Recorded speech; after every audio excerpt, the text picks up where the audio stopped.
پھر یسوع روح کی قوت سے بھرا ہوا گلیل کو لوٹا، اور سارے گرد و نواح میں اس کی شہرت پھیل گئی، اور وہ ان کی عبادت خانوں میں تعلیم دیتا رہا، اور سب اس کی بڑھائی کرتے رہے۔ اور وہ ناصرت میں آیا جہاں اس نے پرورش پائی تھی، اور اپنے دستور کے موافق سبت کے دن عبادت خانہ میں گیا اور پڑھنے کو کھڑا ہوا، اور یسایہ کی کتاب اس کو دی گئی، اور کتاب کھول کر اس نے وہ مقام نکالا جہاں یہ لکھا ہے کہ خداوند کا روح مجھ پر ہے، مسیح ہے، اور اس لیے کہ اس نے مجھے غریبوں کو خوشخبری دینے کے لیے مسا کیا، یعنی مسیح بنا۔ مسیح جو ہیں وہ خوشخبری ہیں یہاں پر۔ اس نے مجھے بھیجا کہ قیدیوں کو رہائی، بادشاہ کا کام کیا ہے؟ وہ اپنی لوگوں کو رہائی دلاتا ہے، اور اندھوں کو بینائی پانے کی خوشخبری سناؤں، اور کچلے ہوں کو آزاد۔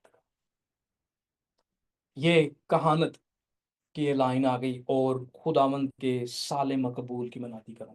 کاہن خدا کے کاموں کو، خدا کے باتوں کا اعلان کرتا ہے۔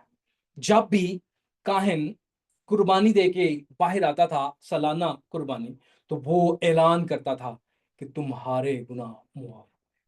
یہاں پر مسیح سال مقبول کا کاہن ہوتے ہوئے اعلان کرنے آیا ہے، اور لوکا کی انجیل چوتھے باب میں جب مسیح اس حوالے کو پڑھ رہا تھا تو دراصل یہ یوبلی کا سال تھا، یہ 50واں سال تھا۔ احبار 25 باب اور اس کی 10ویں آیت کے مطابق مسیح مکمل طور پر یوبلی کا مناد تھا، اور اگلی آیت 20 اور 21 میں مسیح فرماتے ہیں کہ آج میں نے جو نوشتہ تمہارے سامنے پڑھا وہ پورا ہوا۔ کسی نبی نے، کسی رسول نے، کسی پیغمبر نے اس بات کو کبھی نہیں کہا تھا کہ بھائی میں آج جو کتاب کا حصہ آپ کے سامنے پڑھنے جا رہا ہوں وہ پورا ہوا، سوائے مسیح یسوع کے۔ اس کے پاس یہ اختیار ہے، کیونکہ وہ حقیقی بادشاہ اور وہ حقیقی خداوند ہے۔ اب جب ہم نے شروع کی تھی بات تو میں نے کہا تھا کہ ہم مسیح کی ولادت مسیح جو ہے وہ منانے جا رہے ہیں، تو یہ کیونکہ حصہ بڑا لازمی تھا، یہ تشریح بڑی لازمی تھی، اور میں امید کرتا ہوں کہ آپ نے بڑی دلچسپی کے ساتھ سنی ہوگی کہ یسوع مسیح ابن داؤد اور ابن ابراہیم کیسے ہے، وہ وعدہ کیا تھا، کیوں ایک سدا بادشاہ کی ضرورت تھی، اور کیوں ایک سدا کے کاہن کی ضرورت تھی؟ کیونکہ آدم جو سدا کے لیے کاہن تھا، جو سدا کے لیے بادشاہ تھا، وہ گناہ کرنے کی وجہ سے فیل ہوا۔ اب دوسرے بادشاہ کی ضرورت تھی، دوسرے کاہن کی ضرورت تھی، اور وہ ہم یسوع مسیح میں دیکھتے ہیں۔ اگر آپ اسی چیپٹر کو، متی کی انجیل اس کے پہلے باب اور اس کی 21ویں آیت کو دیکھیں تو آپ کو یہاں پر وہی بات جو ابھی ہم نے پوری تشریح کر رہے ہیں کہ وہ گناہوں سے نجات دے گا، وہ ہماری مملکت کو ہمیں واپس دلائے گا، یہاں پر آپ کو ثابت ہوتے ہوئے نظر آتے ہیں۔ متی پہلا باب اور اس کی 21ویں آیت میں یوں لکھا ہے، اس کا نام یسوع رکھنا کیونکہ وہی اپنے لوگوں کو ان کے گناہوں سے نجات دے گا۔ بادشاہ نجات دیتا ہے، بادشاہ رہائی دیتا ہے، اور مسیح یسوع ہم گناہ گار لوگوں کو یہ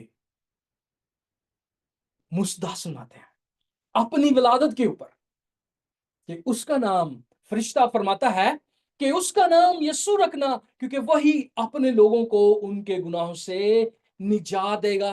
اے غلاموں، اے گناہ میں دبے ہوئے لوگوں، مسیح فرماتے ہیں میرے پاس آؤ کیونکہ میرا بوجھ ہلکا ہے اور میرا جوا ملائم۔ اگر آپ آج گناہ کی غلامی میں ہیں تو آپ کے لیے کرسمس